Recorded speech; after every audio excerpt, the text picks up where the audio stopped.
Sa fi mai tua lo lo fa wa o va lo tu me le fa ngalo mafutanga fa bene la ta lo you tau ne I so say o le mo tau longo le alele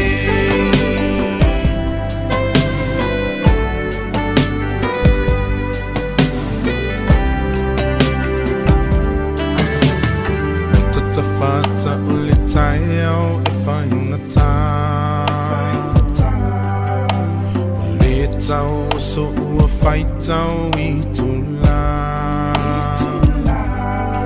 O le ata wha amama Ole ata whaatofa Ia tawhi mala Ile whainga malanga Wha o manu Ia tinilo wha moe moe Ia manu ia lau wha muli lo usoe O tutu oe I tala sanga Ia leo leo a o e moe a e sao mane ama whaailo mai lo foe a e sao mane ama whaailo mai lo foe lua o malu tu nei le whaangalo mafutanga whaapene Talo Ia tau ne ai so sei O leo mo Ia tau lomo I me alele E musu mali e mai lo fatu E malo si mai nai o manatu Ule alofa lo ule faiatu Aua o oe o se usomoni ia te au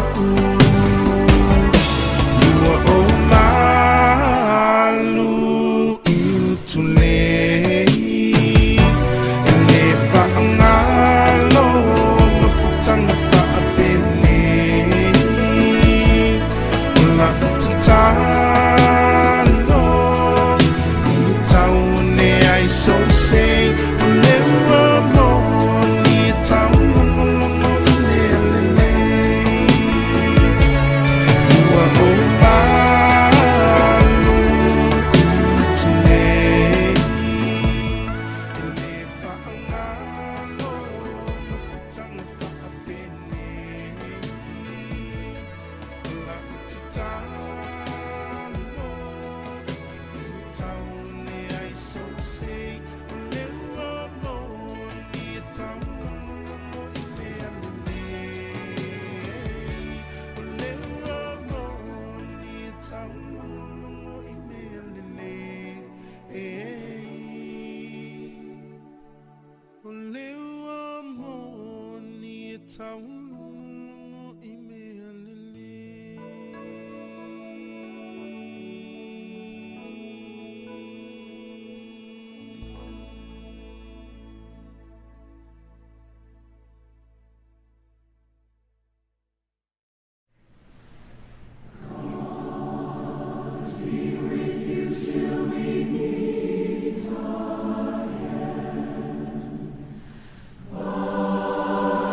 Is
lo whaatulau le fio Iesu sa kalameta o lona alofa. Wafule ne tai au matango fie. Ia o se tai au fo i tātou te fia ai, tātou te le whanono ai. Whapea foi ona whapai atu le pa ia maurunga o ai nga lua. Ia wale nei tai au matango fie. Whamalo le ono sai, whamalo foi le pali. Ta tono nei tu la, ia o le atatala ai, moli maua wa foi le moli mawina o le soifua, au auna o le tinai asose, ia wale pa ia maurunga o lo tau ainga. A maea ia ona tawalunga lola ia le taulanga pa ia o le misa, ia walawa le moli o le anganga o le tina, ia wale ola e whaavavau. O le nei tu la o la ufaisa titalo e titala ina ai moli mau, ia wale soifua o le tātou tina nei. I le suafol tuma ma le alo ma le anganga pa ia, le li ia Iesu Keriso le nei tai au mātou moli mawina le anga le leo lau o fio. Mātou titalo ma ia lua nganga wale moli mawina o nganga, le nganga o le tina ia sose, ia me se foi o ana ngā luenga le lei, tonu le ainga, tonu le nuu a maiso le kalesia. Whamanuia le ainga nei, ono lo lava suafo Iesu, lo tātou li, suafo le tumba ma le alo ma le nganga pa ia, ia o tatala le avanoa ma le nganga whaaloalo whaftai.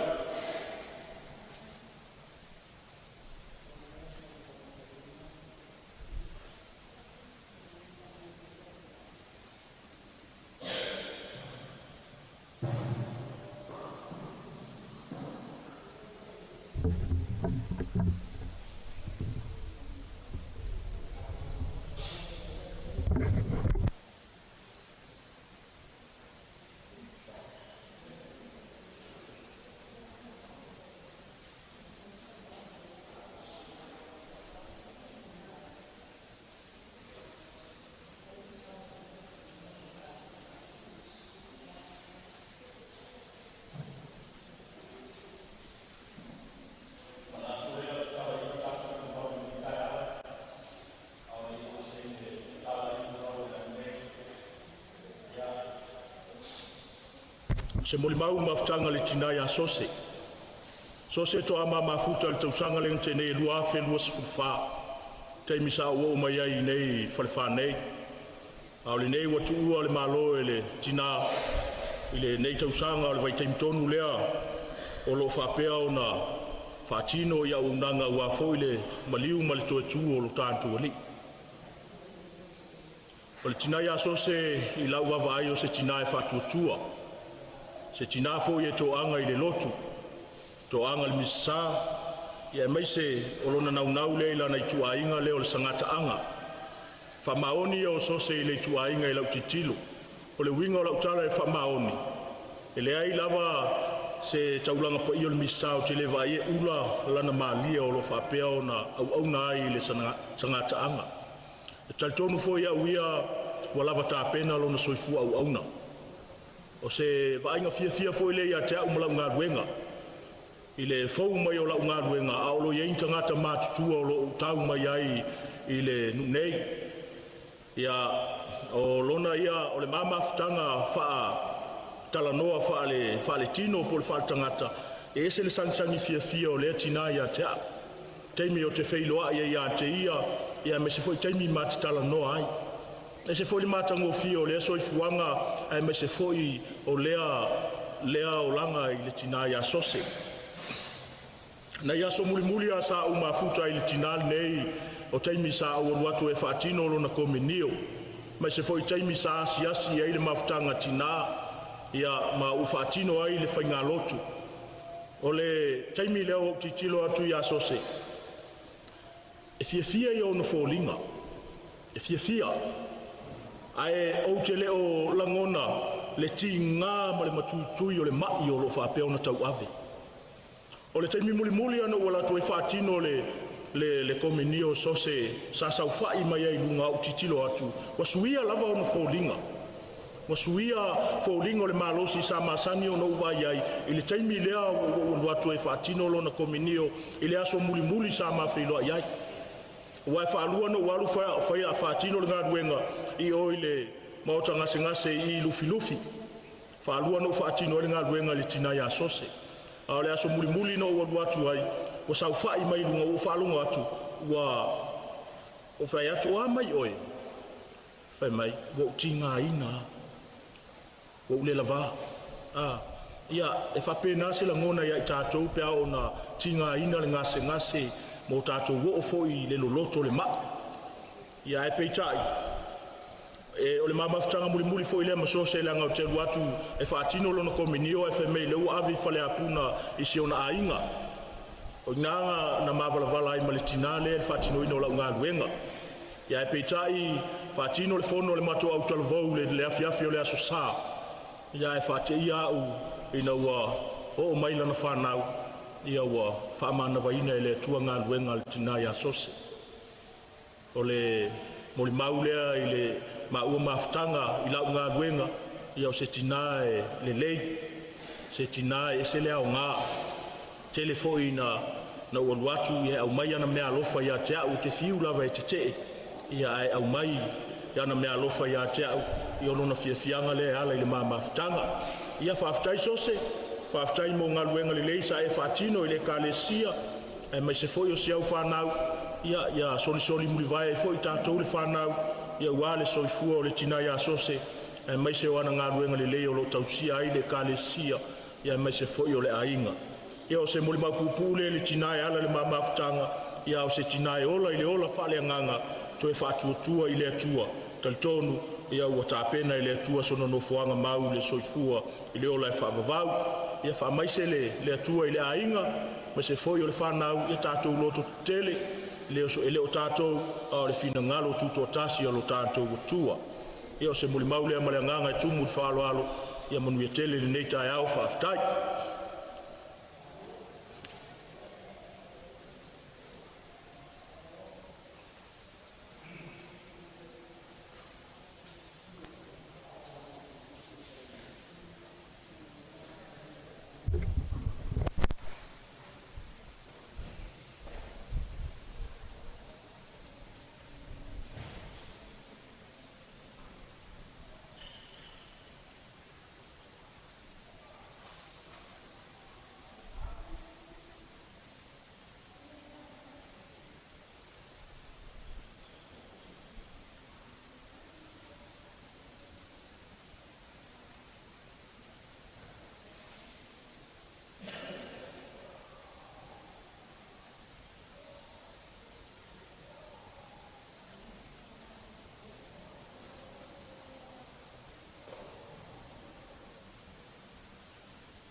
leo mai fa. Ele umisi mama kanga ma si uso. Se ile nga fo mai ka fa mai Krismas. Ga fe do ai fia e mo wala ku kai ka kalia. Se si ole asa kai si mato ai. Ia, ole mea ele ka tai. O ngalo ai ni uso. E ese fai uso sa ole ole ka fa kalia. Eu se anfanga kalau pai manusia umat fanga bo malako makua aku ya aku dia ke falo ke aku ya fanga ko buko ke makal kalau morangan so se mayon na buwa tapi aku na mako kakal yo la uanga ya sao le nan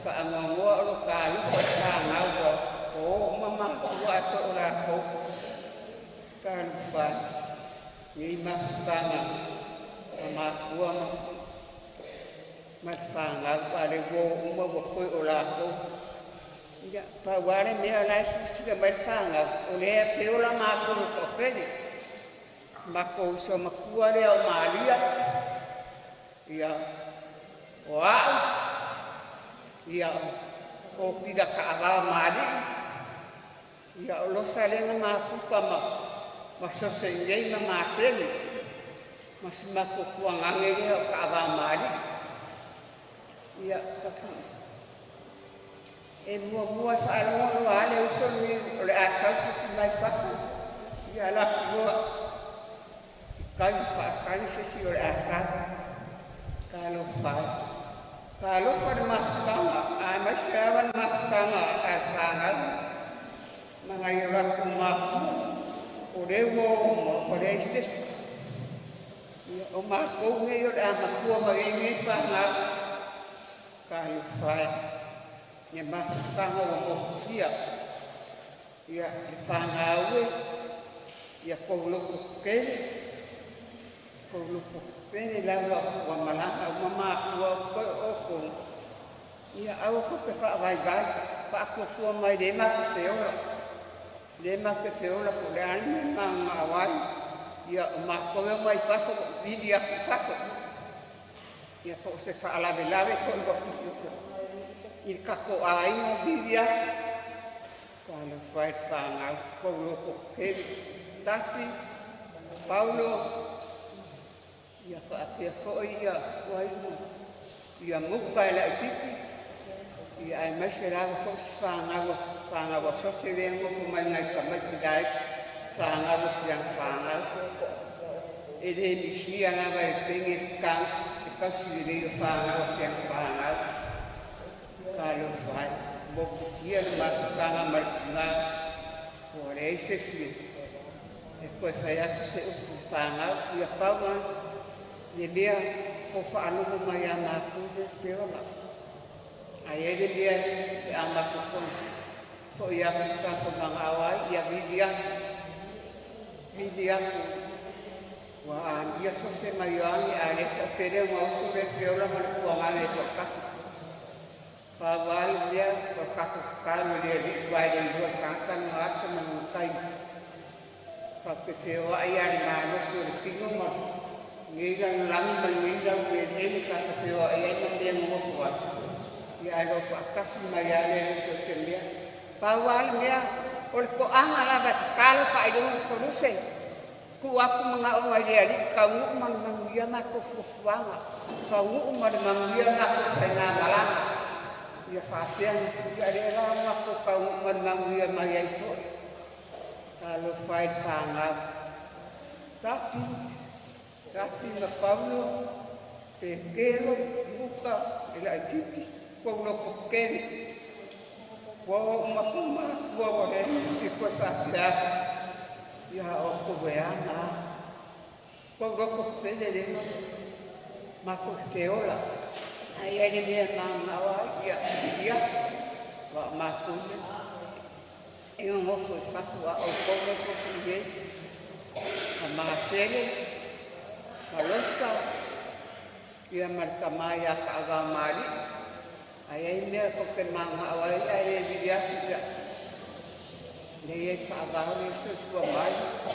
Ia ai mai se lo sam sose. Oi mau. Marcelo. Kalo whai. Mo kusian ma whukanga maripinga tēne. Ngā whakawhua ne. Ngā whakanga i le loko. Ko anga whairanga Maria. Sangata anga. Ia kāmis e reise sie. Whapea ea mā, ngā ore rila sisira mai, ka hoku aku no ngā nganga o kātawari. Lo sisira mai anga ngā renga whai, i kongo le a inga o Salangoa, i ai mai se fōi o atuku, i mea i kairi mato a inga, i reima whainga mofo. Paulo mutaku, ma wenki, o i ma muka, te kere, ko loko kere. Ko mama aku mo le sisi ko te whaakasinga. Ko ia ku se kala i a au ko. Ka wale mea o le whaalongo le la ikiki tangata makua. Ko le ala kala whaia. Ko whaalongo tangata makua le la ka ia. Ko ngufua inga le a inga. Ia e le kerengi o ko le makua. Langai mapiri i mahu kai pia i e. E o mai māku i whafu a rengu mo fusilanga whāngau, mau so rengu mo hua i re ai. I ai whaafukai nawa i roa whionga pāpere i rore a bangoa. Whaafukai fu i a mo o kongo i o pokopoko mai. I ngesa minga Josefina. I a whaafukai nawa mo le a hanoa.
Poko gengo re maliu si oso o ia le la kiki karo fai ia pa pelo mo maso me ia paula barbara pa ia le e valo a kai ko maliu mai makala au mai le asocio oso.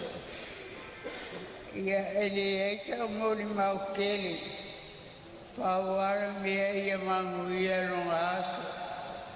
Poko ele uso ma whamau kua magu i ronga aso. E pauara kaloso se ia mangu ia lau malanga. Yo kapua ia sia whamau.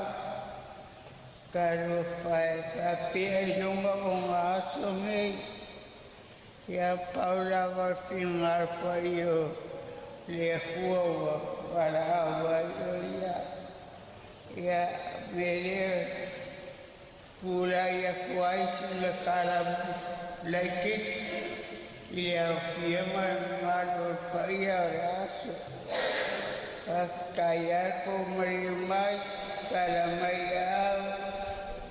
Ia wale aia mesis. Ko ia seang whamau, wale aia tangata. Ia wale mau kupu ule paulkala ia umar manguian de yasu ole kako umara vale maliu malio ai kai wa hamila sose ia kuwa kako koke ia kala le ko malumar pa ia kako au fienea Kiri eskala kiri lo makua pawara kala ore papa ore mako yo sukoso kiri ayang kala kiri ongi kiri ekiri alwa kule kiri ore oke ya fako mure me male me ya akang mako ngofo ai fai ai Faya wa ya esir kiri mga kuman faya inali ya kala kuliya pamakali ako ay yaso si uso iya maliluya lewi ya ayayang siya pangaw Kami mori mau ya, oh mai iorea banguan okisa. Kafkai lava. Ya, kau peste. Ya, pasu sua. Ya, solo. Oh, ini rasa. Ya, mana me esok. Ya, ya.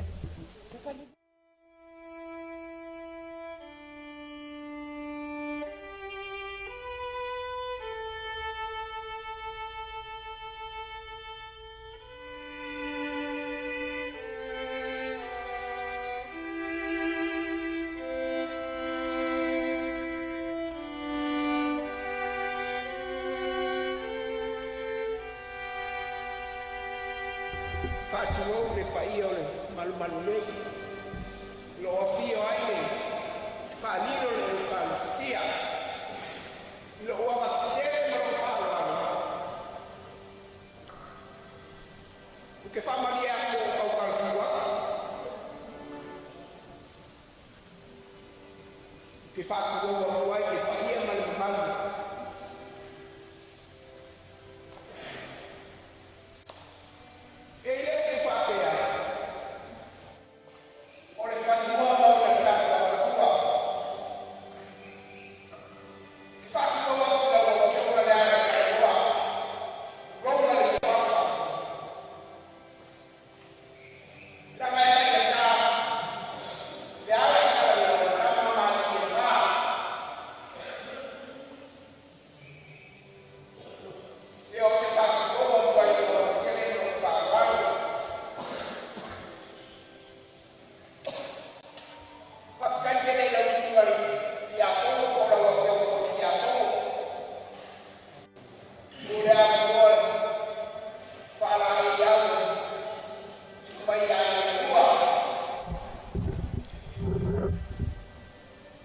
O te whaaftei atu le awhio mai mali pa ia. Male maliu mai foi. Tātou te a. Whaatasi iwi. Sa unguinga muli o si o mato uso. O le whaaftei lea mali whaaloa tele lava. La ua fionga le ala Israel noa whaapele ai ngali. Pei ona whai atu mua. O le whanua ma ona tapua whanua. O le uso le iaso se. E lo koe whalongo mai sa ureo. Po se mori mau le ainga ngei. O le makai puse sirin kaua iaso se. O le a. Ia ngai ko ki sila fia le ia le a. E ese le magai o whaleonga le a ato. Ai le anga fo i le si ku le a. Ka lo fai ngai kua oi. Longo ale le leo le kenye lea. e lei se lo ko whaaloalo pe a ka o le upu lea a ia ngai koki si le fia e lua ko i ngā a o le a le lima le a le anga i lo ua vakele ma lo whaaloalo e me ai a o masui fo i o ngei a inga se leo e o aangi se seo sose mangi le whale kongo sose i ko kongo le a le ua fionga le ala i sala ngoa whapele a ingali i le taele o mātou nganga mo mātou whata whamone mole o se seo sose i o se se fo ngā ngei a inga o lea o ke whamone mole a kwai ma u whako e se a whamone mole o le mea o ke mga o ai e a whai mai leanga o sose mungionga whale kongu e whawhao to kongu i langa pisalia e ani mga ia maami o lai to i fua le fua o ia e whamatino o ia e whamatino o ia fo e a maia so ia whamatino awa o le alama kako a mi o wharingei lalulangi ia kasi laman whamatino sili nga ole kua lai so ifua la ole kua lai so ifua fa musingo lo so ifua mo lo wala le o ke fa ko ese akua ile pa ia mal mamalgo le ai ngali la wa fionga le ala isala ngoa ia fa pe fo ile pa ia mal mamalgo wa io mai mamali mai ka ko ke salu riga le aso so ma ko uso so se pia mo fa kwa ile kwa ya kile kwa la longa mi o mako kala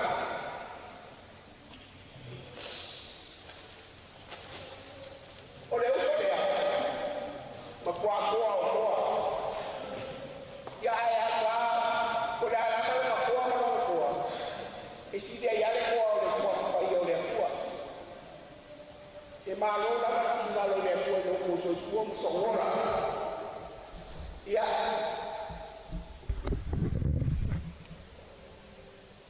e ko se fu ma le ongo i ma ko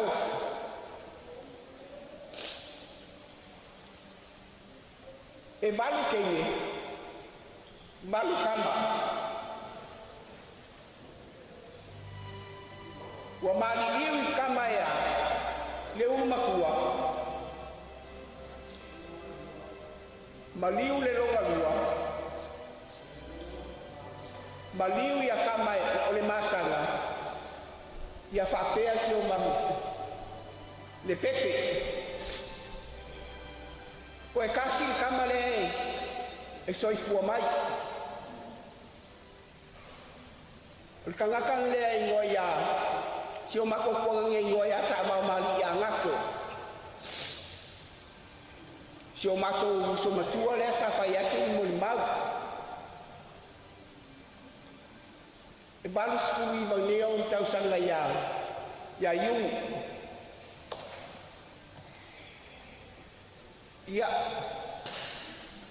e ese fai me pa lengo nga yo mako makua ayanga ngikila kwa mako makua wa pa lengi taba e ba pa lengi kenye e ko ba umbalo por fai me pa lengo mako makua de o fa tawa e pelo a mako mako fo un kanga kali mabai bai o le mea nga ora i mako se kulonga la e fa kai nga o pere kai ko suar kai ko pere kai ya ko sua o inga ko a kwa e mai la fai o le winga la kala ile la ko kausinga ya mako nge ko kele se fulu maleongo o moi ka fiola e so mario Joseph ai amplia mako kele la sia le kulanga le anga la sia ga yo mako makua ngala nga o bakuya mako fanga yo mai kai ngai o le kalo ama le fai ia maluau bangi ale pa ia mali malu ale vai tai ni kong kar so fuanga ele su e ngofia kupe o le foi la o fai fo ia ma ko fa ngau dai ma se o ma ko so ma ko la yo ma ko ma ku afa ka ki ia ma ko o sa o fai mo ba ile o so lea ya o ka le o le ko ai Pauli ole kenye ole wifo se kulonga la e ai si o makoa ne fili o kamalo usum ku ole sakala na ule ai ka fu se si e fa so ale ka ngale pe ale kulonga la fa so ai so se pe ko si la fia e la ngamalu le ise se o mako so o mako so le ko lo o le ke ye fo le mako so o ka o se ka la ka ni ko afai le o ko le mako ai ka lo fa le me a si o ai ya la sa lo po o le la nga ka ku ai ko le me fa si o ai ya la sa lo fa pera ai o ni se fo yo so se lang kau ko ko la pe yo ka o mo fa mo mo ni ka ele o ma ko fa mangalo se o so se o le se o so se lang kau tida ya o se fo ni ya ali nge ya ai ya fa ma ya mai le kuwa ai la lua le fio le ala isa la ngoa fa pe pa io le ainga ya le ngaka fo dia ia o le yei ku o ka ko ainga ya ka ko ki nga fa kasi ya amia e o fa yangi la ko so so ma ku ko mane le anga ngi la lang ya sa ya ye ya ka ko pe ave le anga ngi la lang fa ya ko le ka lo le o aku fa le o fa ka mai fa mai ese ka ya tinggal ka e fa ka wa le mo mo lo so ya le mo le ko fa kai mo lo wa mo fa ka lo fa ku la o fio ka pa kele la fio ka ti a kongo ma le fa kuwa ya lo ya ma ko ni manguia na eso fuwa le ko ni ngal we ngal lo fe ngai yai fa kai mo lo wa mo ya fa manguia mai le ko ka ko o que fato ese aku ya fionga kama ikaisale wale yo aku ya fio mai fakalo fakuli ilua fionga fakai tele fakasimai awa foi le mariu maleo ki bo fara ya ile usonge ya fakai tele mo wa pangoa fa muia le ko ina ku lo mafu kamai awale le aso ma uso ya ilo wa makele mo fa kai tele lava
me ala se paki nga se kasi.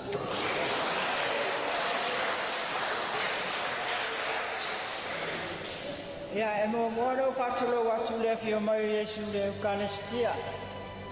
Ia, me se le fio mai tinapa ia Maria tatu te sulfa ia i ti ngā maftianga neo langa. E whatulo watu ko i pa ia mai maru le Eukaristia. Ia, o nisi tu langa le to e o atu Yesu leo. Ai moli whaftai tele ai e sunga ti ako molo wanganoa. Wa o maselina tara mali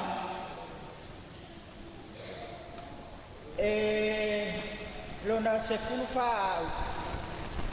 a se fululi mari tele do tele barga pe ko tema ko pe suru o pe ta o le ko pe ko suru ala wa ko fa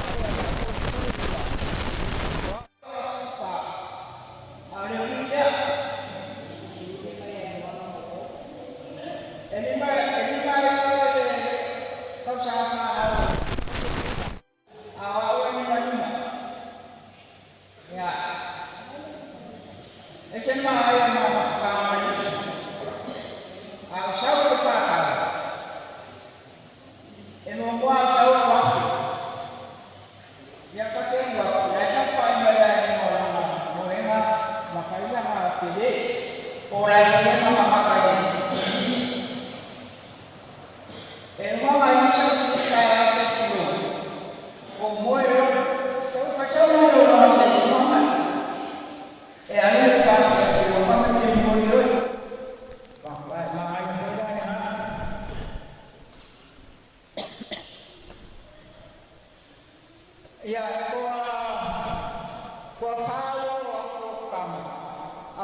tasa o fiona so so mai fa fe ngai na ti ako so mai to sa ia man lo lo tasa ba tanga ni so fa ta ile tu o fa yo tasa ma futa o na ole lana bala au pa ia ile ti dane ia mo so si la fia o lo ingo o la vale sala le ota o ole unu matua la vai fa na au soio matuanga ni sosi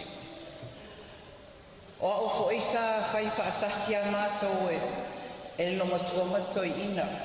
E lilo iso o manatu e le oa o se tama lo matua matoi ina o asa fai whaatasia mātou. Le ala sa o whapea au ia. Ai au mio uso uma ia mau te whio na whaatasi. O sose. O la upanga lea. O la upari keinge lea. Wa foi mateo whaatasi fai mawhi awa o mala iti. Fai a mawhi au lesi aso. Ma misa loa. O ma misa le kaenga o gei ala ulu au ma misa ai. Ai whaapea la ma misa. Mai ele o oe aso uso. O oe re kamalo uso. Io aulangi o kangi do walu le a koe lo mokua. Whamera me ue kangi ai. Wafasi oi so se whakule ai. Whamei so se le sau kama o le kamalo uso. Ia sau ronga le lo mokua whaakali doa lea e anuaku se i anuaku fasi.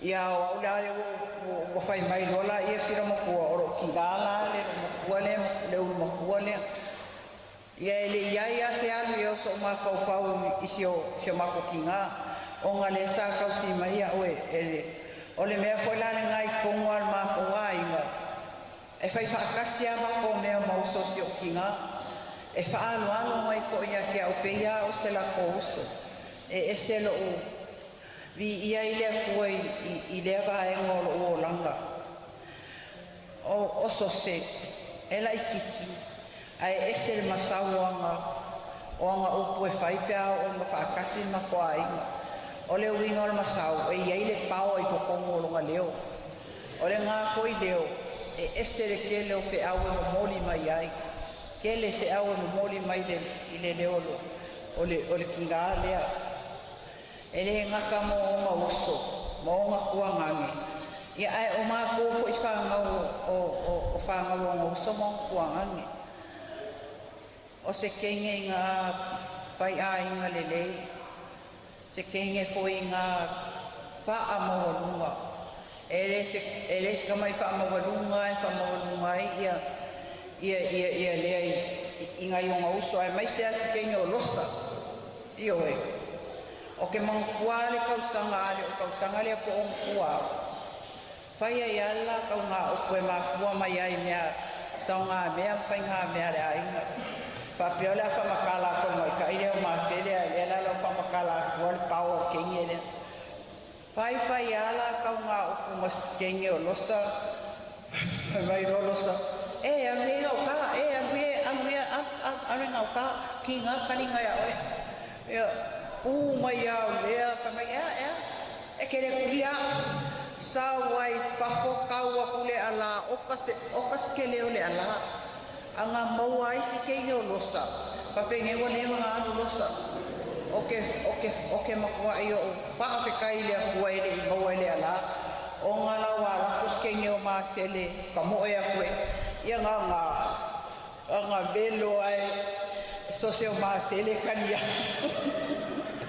ole amionga ale so esele lo faya o maika ia e pomisa ma fa pe o maika ia o se ukala wa kunga wa vela fala la le fa nga solo mai fa nga ia ole ale ko malia sa ka sa mo o ngai ngai ke e ka ke fa me melo ia mele le mai ka ke ma fa we ka sa mo ka ika ia e mongo la va ia le o le ngoro ke mamuan mama whakanga e whaftai lea tua me tau sanga i tele ua fōai mai le i le uso ia kōle tina fōi ia o mawhai o na o lai nei lau langi ia e mai se fōi o le tele o mawhatianga sawhia ngai mai ia lea tua o na ua awatu iai nā ti ngai na te mana tua ailo nā ti paola e mai se taini o le sāwala au kei lea tua ia whamanuia le tua le tato whatisinga nei aso whaftai na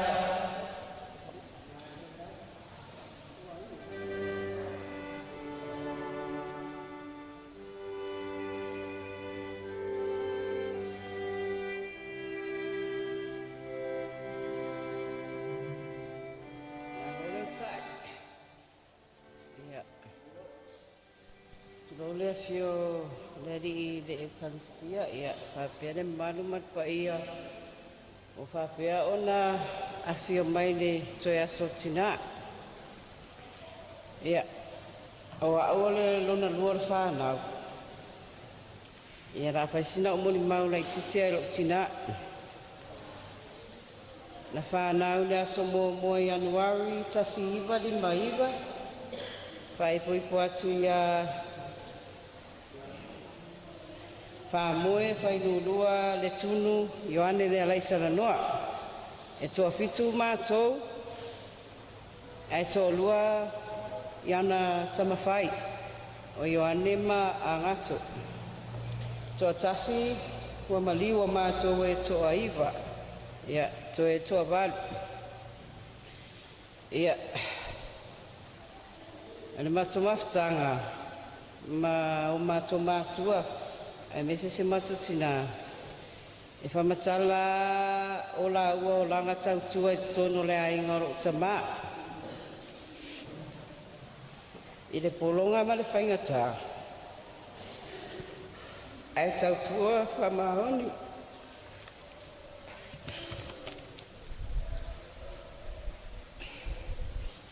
o lana tautua i le komiti tele atina i nei whalewha i le pitonu i sa lea panga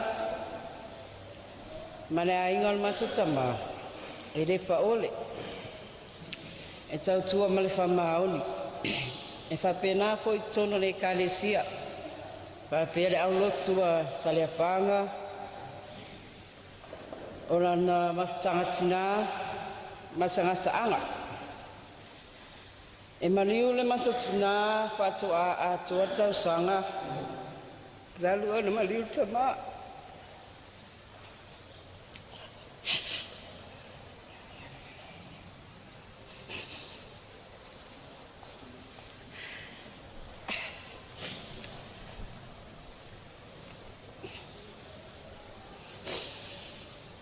Pangale whaingata o le matua oti.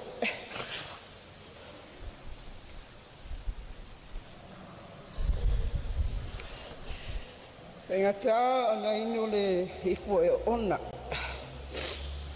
Ai whaftai le ari. Whaftai le ari ua e wala au. Sio matotina. Ua makua kwai fo inga ia mai tinga tino. Ma le whaingata le o langa. E ua e leiloa mai. Le loto.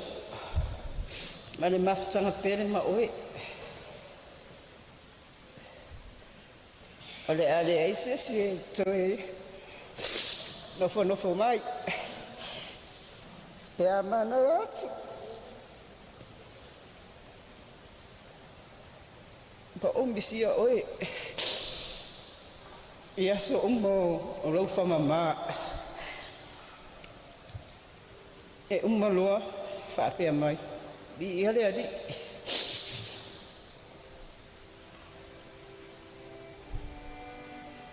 Wa umisia oi ke mga oe fo oi yeso umma.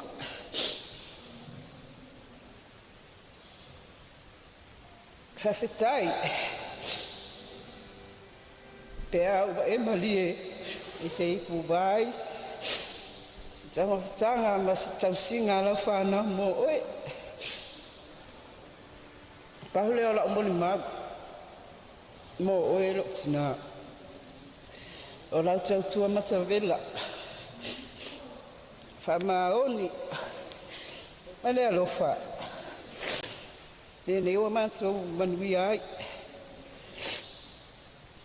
Mao mātou mani ai. I lau tausinga. Whapea si o mātou tama. Hautai uso. Alo tina na malanga mau mai.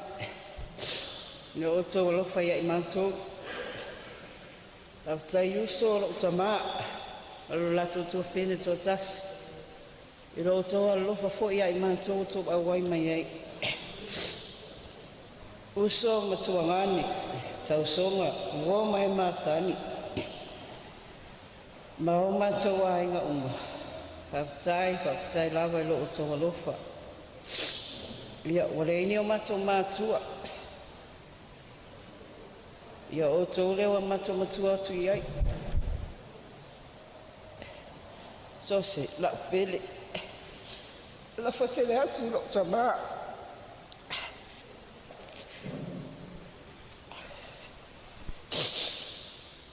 Sa tono o lua fia whaatasi mai le langi.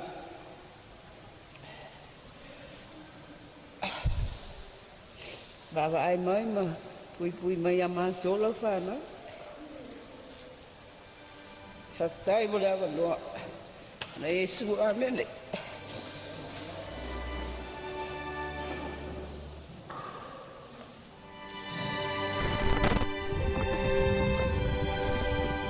Ia o tō tātou o vera whana. Ia ai lefu. La a whai tu se mui mawa o tu se mui mawa o le whana me. Ia o le tina ia loa mai anga rona o i mo buana o whakaturo o whio Yesu rona no whai i mamani. Whakaturo atu fo i lupe whanele fo i o lo tumune a whio mangei. Ia tata i sā ai na malua o mai a sana. Ia ma fio mai na talanga i awe o le mawina le aso fio tina. Ia o so se whanau o tasi di maipa. Ia e malio le tina ne o ono so ono tausanga.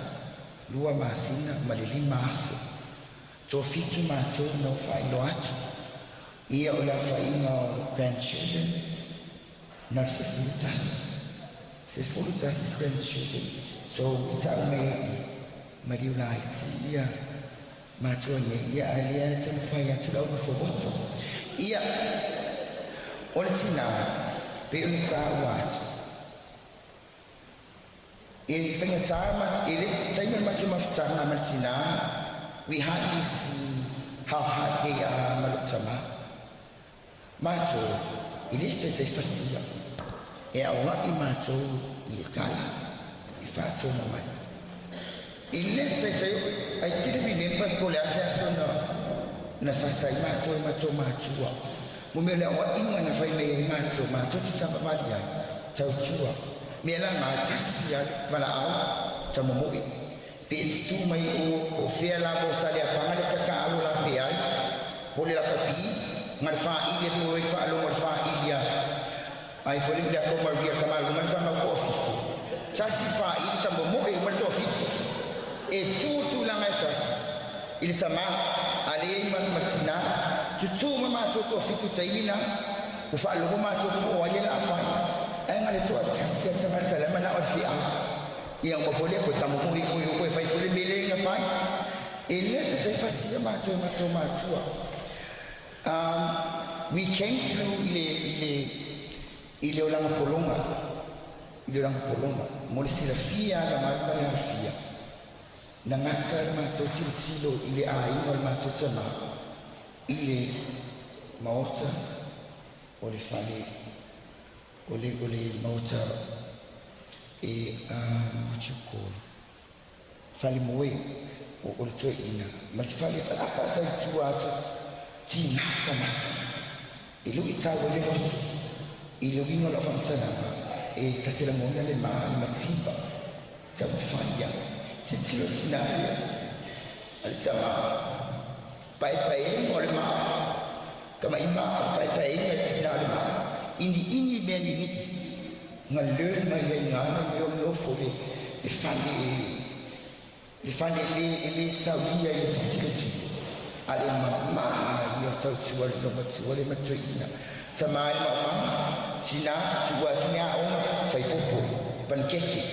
ole onena na ola ima tsafana una ongai pole ala fa pedion la pos o Josephine ano fo lunga le ma pati ai fai pankeki mati tu malos fai kau popo pesia popo lai fafo fai kau popo pesia ola fai inga popo wai tasi popo tasi pankeke fai tapan keke ole mianga sa unga me mato al ngana ko pele unga mato ma mama ala fia mai chan ngi lo ni fo mal fa pe vai taina usa le vini me ama ko fiel popo ko se la ba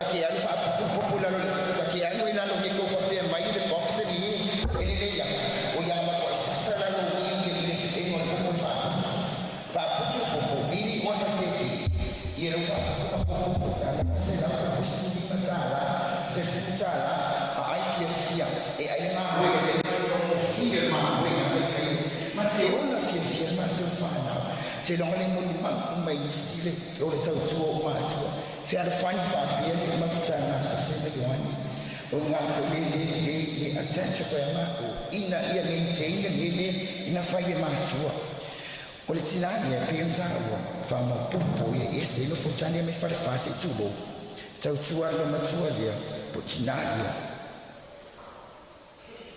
ele fa tu lima fa peni papano la ole wingo la fanza la fa ya tele le militana le wingo le tau tu tinani fa ta suma tu amigo i oi vai pe unha ia nesa avia ma tau le ma tu ole afio le sta no va tau le ma tu i oni ia pe unha ia tau le ma tu fini a pano a fa ina fa o fono o kai polonga ma ko fa o fono nga lo ma ko le nga fa pe ni mai ma ko o ina mo le tu sa vai sa pe na wifi sa pe na ia fa e ta pena fa tu anga le lo ma tu le me au ani sa si ke palpala me no foi au me ni ato so wifi o fala fio fa ka wifi ka e o le si tai e uma se fe mo sa mo ni ia sa oi vai pe ia wa vai fai uma vai ngani ia le vai ngai ko taki ia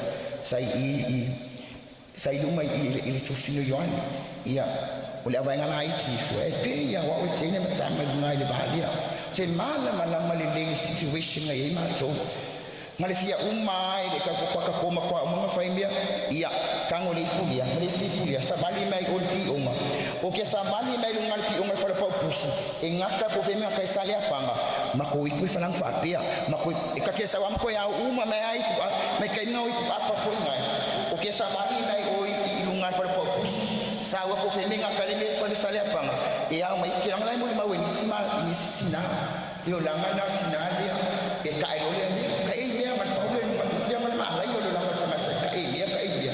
ia pena ia e mai mai o kwa ka e ia si o kinga se fe mai lo tinao le que depois eu vai nem ka e si o kinga mai lo le a foi futu se futu sango se fe si o ki se tu lo o tina foi a o tsa ke yo so boni si o no so ma kwa tsafa e la fa so lo ma tsuma o le tsafa be la tsina dia ia tsa ma mali o tila pe yo le lio ma lo silia vai nga uma ni lalo umayaya ilo fa sana o se fa ma wa lumo tina ila se funga yela ngaya me tutsi yele na mawati nge ai mo tama mo fati mo la wa inga fa luna ai sa va vali yata e fa tali me ale ai mo tina ale li ma yona usto me australia poni usina so se fa mo ali tai fa mo ko fo me ya ali ala wala so se tai ile mo be fo ngale mi si ai totili yang al portfolio sangat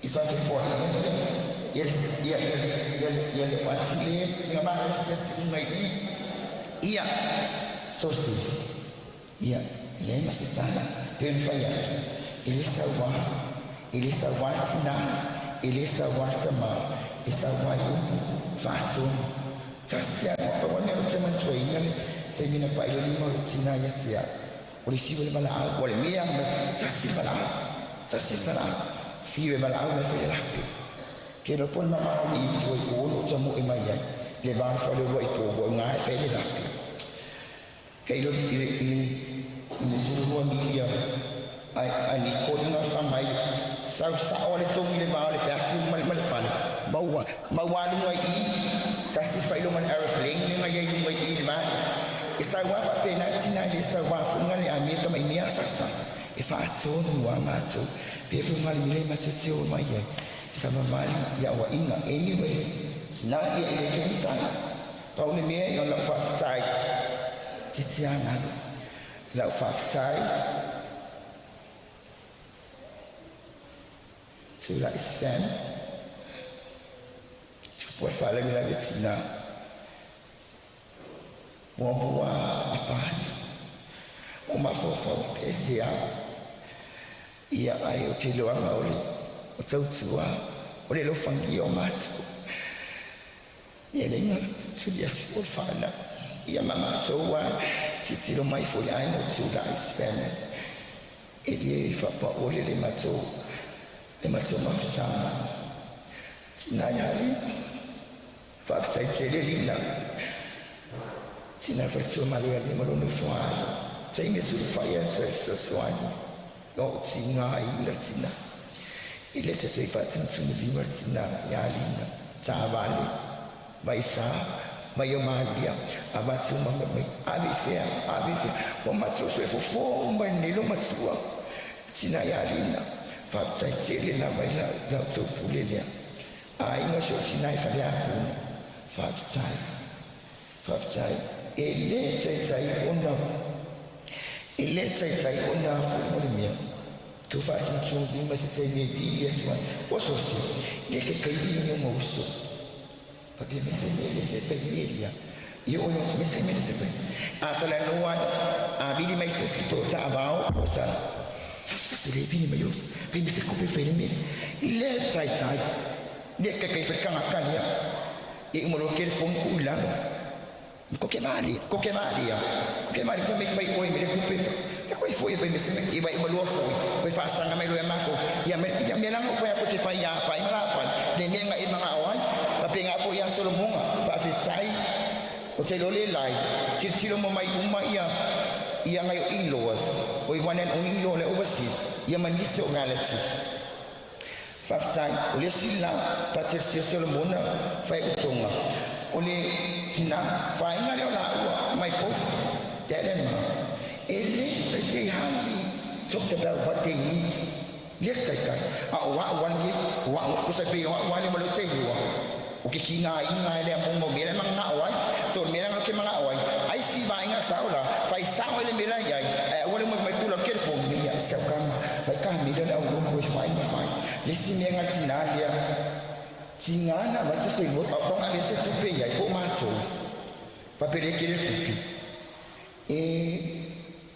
she's vai talsa away tina vai she's not very academic I reaches il medio tautua tinalia e bambe le alfa peni o le limo yoani fa so ka tsupi olia e lo se la tsupi na avantura ko ki o li si go vai aso la ya ke me se me ngani le layer package o tina tsupi ya ai tina ya bawa setua safana mo ya macam sama malumai ya punya ni macam ya ansia ala wa kullu man ko sunna ko lo kusa ya ay man getsele lama le afia man getsele se saninga tsache mo sa ya no sa fa sai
tama ma le alo ma le nganga paia. Patasi le li ma utou. Ia, patu lo ia ele. A fio le tua ele malu paia nei. Tu lo poi le fio le li toi tu, le sa calameta o le eucaristia. Me ale ma malu. Nu o le tua o malu sa o le nganga paia. Pau ngāre ni a wanoa e mātou te o kolofa pa pilo ia tuai. Pa ia maurunga o whanau o le tua o sao nei. Ia mea lau fionga le te akono. Ia fio mea fionga i te mai te isa. Pa tāloko pa pilo ai. Au pai ngā ruanga stofia le tua i su tātou. Alala whanga nei. Pa ia maurunga o tā ngā ruanga i on tūlanga whalupe. Ai ala tātua fioanga, e me se foi tātou wa wai.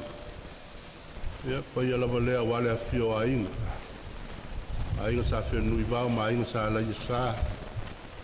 Fio mai alo fionga le alori. Ia, a pele mamalu o tol pasolo le ai o tupu. Pa whiroi whapitoa i alo ma whana uma lava o le tina i asose. A me se o na inga, ma whiroi atua i o na uso ma tua ngane. Ia ma inga e lua. Pa ia wale a fio langafa ma alosina. Ia ma liu mai o muri o ma la tua inga sa mori o. Ano malu ia te o ele ai lawa. Sa li tonu o pa ia ma malu ia lea ua ao le malu nei. O le maota o le atua e a fio tu ma wai. Tātou o mai e tātou o ni mori mau o le soifua au auna a soifua tautua o le tina nei. Tātou te mori e i le atua le nganga whaafitai au au ia lavo o se mea alofa ola. I lo na inga i la na ekalesia a mese lo nanu.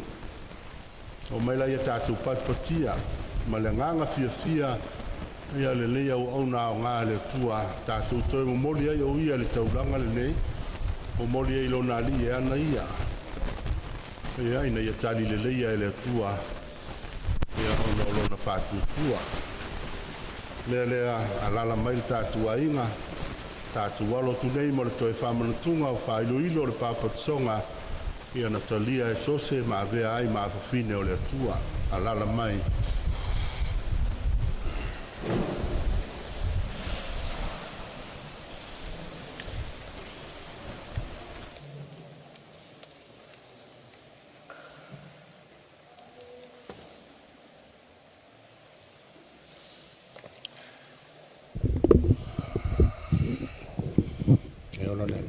Me aide, me tibi. Sose, i le papatsonga na e ta ele ai, pa ta ele ai o ele li. I le vai lava lea na masa mai i lona fina ngalo pa ia. Na tuia le tau masa ai na vai le papatsonga. Pa ta ele ai o e Yesu lava ia, ma vea ai o e o stanga te fau ia te ia. Ma tu toi sau wina o le na vai. Pai ma wha maanga o ani a lewo o ani whale tonu. Ia, ta pena ai lau koi ngā malanga au le gua whiro i ngā malong lava ani.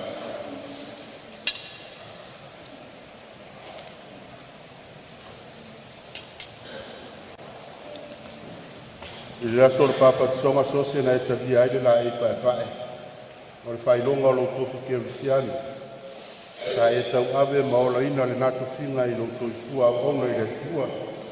Ia, mai na e fina wina e ui lava i au waiwainga ai sa e fina u ina i tu maule nā mama. O tu e waki a te oe le nei la e whai mau la e o le tausamanga a ware lo kuira inga ma lo matai siri le langi.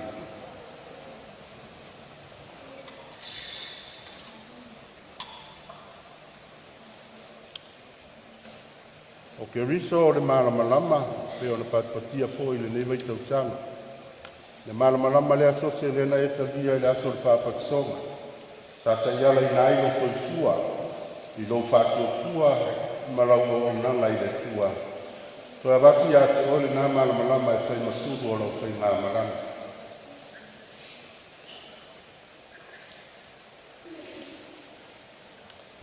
So se ina wai baptiso ina oe, ma e whanau fo wina ai, ma e mana waina ai le sau manongi, o le sau lava o le malo le tua, a wā o tau lo wafa i le langi, wā bea oe ma o nā kupini. Ta e tau mawhai e pinau le nā sau manongi ala i lau tau tua whai, lau whai ngā tau langa i lau aina, lau e kāle sia ma so se mea. So sau wina ai lau tino le nā sau manongi, ia wā lava lau tā whenanga mo le lua whiroa i ngā maleri.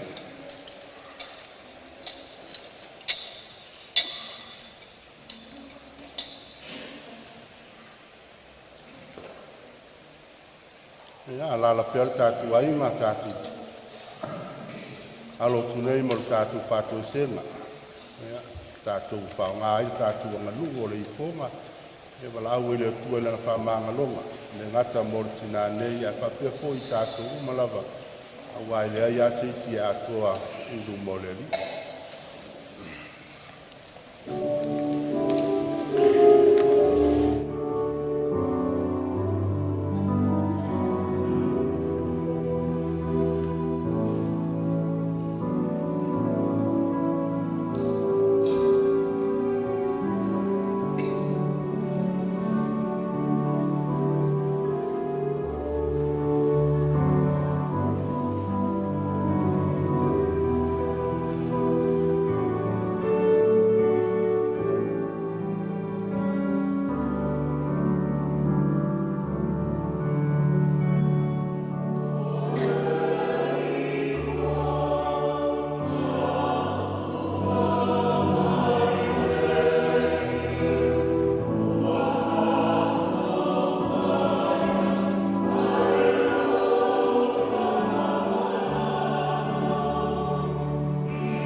Mangalonga le tua.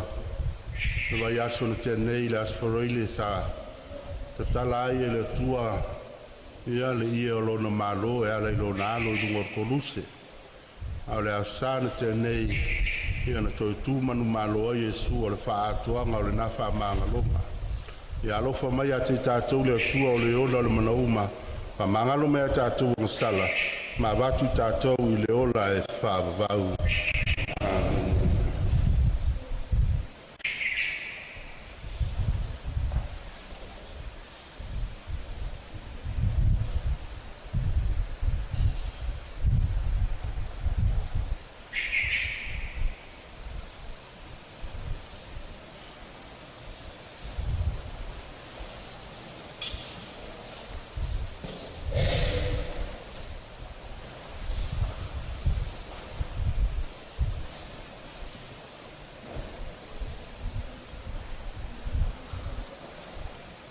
tātou tūlai nei ma pese fia le viinga wa mai le tua lana whamāngalonga.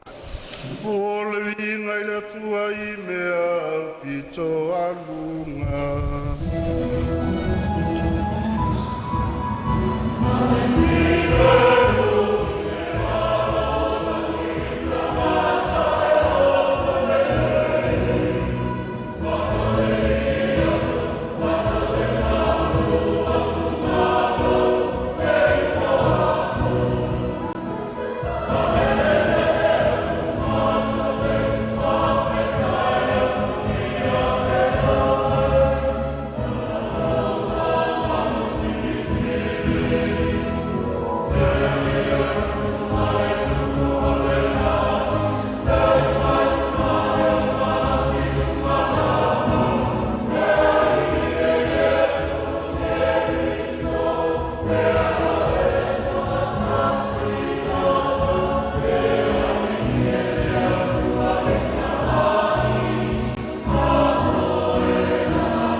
Ke risolo wan wo soifua e pule batasi mo e maleanga pa ia o le tua to tasi mo le whaavavau lava.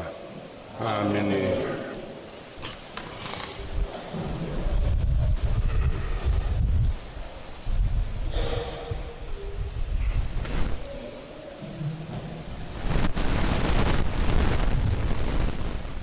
O le whalawhalanga mai le tuse al perfeta o Isaia. E wha umatia e ia le oti e whaavavau. E whai ai le li o au I le nei maunga monu uma, le whai ngā ai o mea le lei. O le tautaminga o waina o atu wai alu. O mea e filifili o na le lei. O waina o whaamanino ina wha atu wai alu. E wha umatia fua I ia I le nei maunga le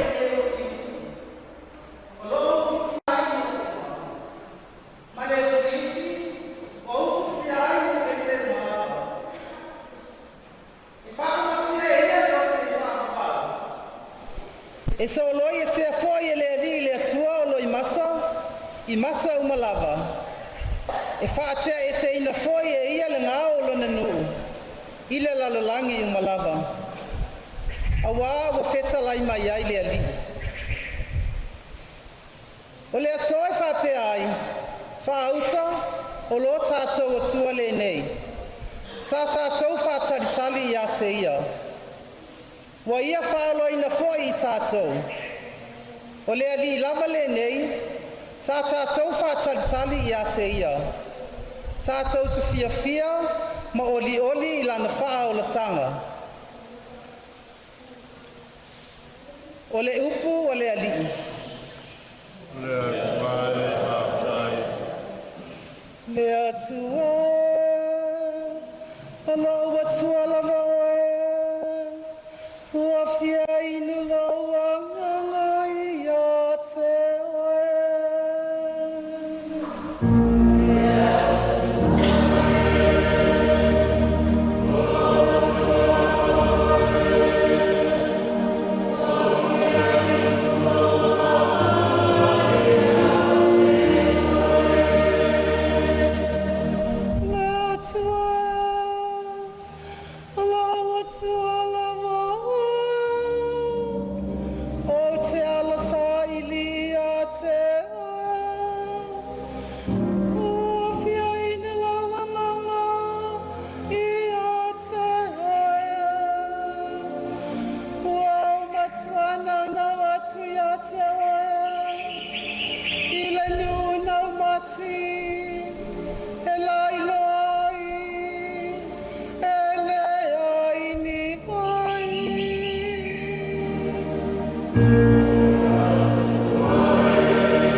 o le whalawhalanga mai le wangili pui a Ione.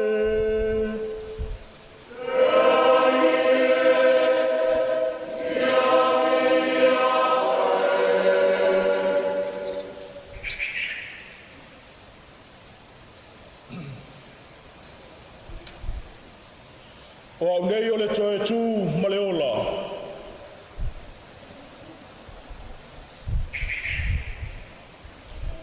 Ona whapea mai lea o mareta ia Yesu.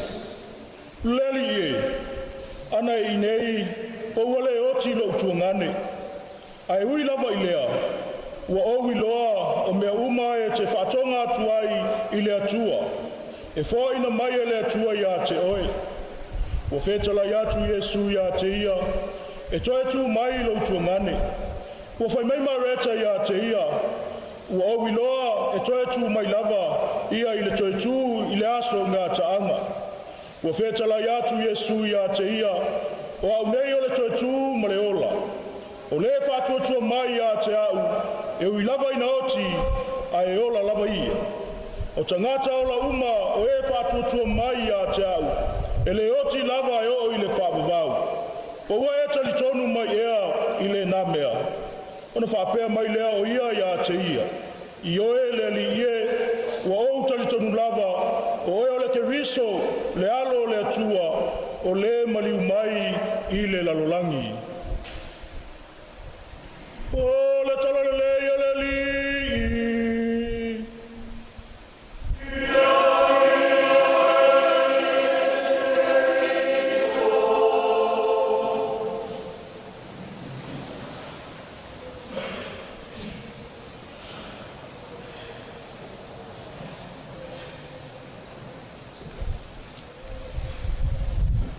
Ta ua tele le neiva yaso i le kalesia.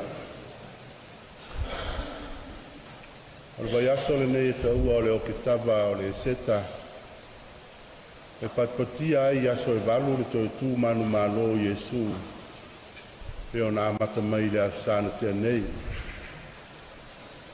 A le vaiaso foi le nei o le ae.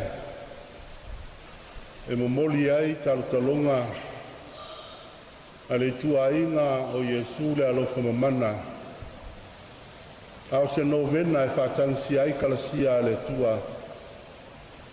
E le whamamaonunga o le nafe au taua mo le kalesia ma le larulangi.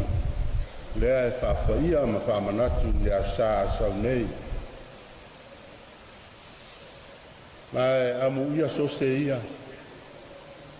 O lea ua patipatia ai te tonu o le vai aso sili le nei ia lona soifua.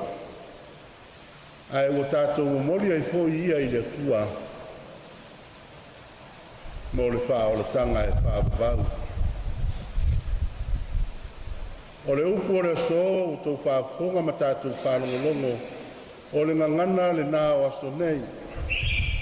Ai maise o le nei vai tau sanga o le seta o le ngangana o le toitu ma le ola. O le whiau o le mori mau e whailo ai le moni e iai le toitu a o Yesu fo i o le toitu. Wa taunu ai forfolanga o le whiangainga tu ai pe o na tātou whalongo ai mai le profeta o Isaia. Walo ia e Isaia o le a whaumatia e le atua le oti e whaavavau. Ai talanoa Yesu i lona vai tau o ia o le toitu ma le ola. A lea ua taunuu. Lea ua patipatia e le kalesia e maise lau kerusiano i le lalolangi atoa le nā moni o le toitu o le lii. Ma ua le to iai se whanonoa le ai se masalo i lo tātou toitutu. A ua fola fola Yesu o le whatuatua ia te ia. E le oti ia ai nati toi whātoi tū foi pe a o mai o naso e toi whātū ai o tātou tino au ngā vale pe ona manei ai le nanga ngana paulo hoi mai o tātou tino o ni tino lava e au ngā vale ai se a nanga o ni tino e mamate e iei lo na teimi e amata ai e folo na teimi e mou ai a o le soifua ma le ola o le tangata e le mawhai o le toi malos au iai se malosianga o le tūnga mau ma le oti a wā ua manu malo ina i Yesu na mea uma mo tātou mea foi la le ale nuua le kua se i wanga na awa e masalosalo i upu ia ma folanga ia le li ua fola ina mo tātou ia whatoa tau mate foi lea o le tātou au wai i lona malo e whaavavau. Ai a whai e moni ma mawalo whatutua ai se a la tātou te whanoa no ai. Ai se a tātou te tangi ai. Ia tangi le tino ai oli le nganga. A wā o le nganga o le ola lea. O le soifua o sose e leo e le iuma. Wa moe lona tino wa uma ana ngā luenga whaare tino. A o lo soifua sose i lona nganga. Ma i ere tautonunga o ai nā o le vai tausanga le nei. Aia, o so mai se pese se i kau whaire ia a whio maia. Tala maia ao.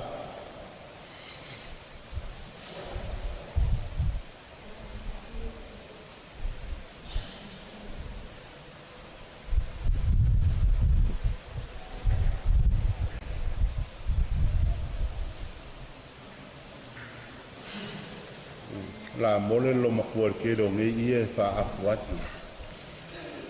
Anyway, la ngau le tua amu ia so se ia pe ona o poiatu. E se asa ia tangata e fare la wasi i vai tau nei. E mai se le vai aso le nei, o le vai aso le patpatinga o le toi tuo Yesu. A le o patpatia ai mar soifua o tina nei. Vi ia le li. Paftai ai awai, le ai se me tupu fua, e au noa mara sila fia e le tua. Mea pui la lea le paia o ainga, amu ia o tau, amu ia sose o la o tau tau langa.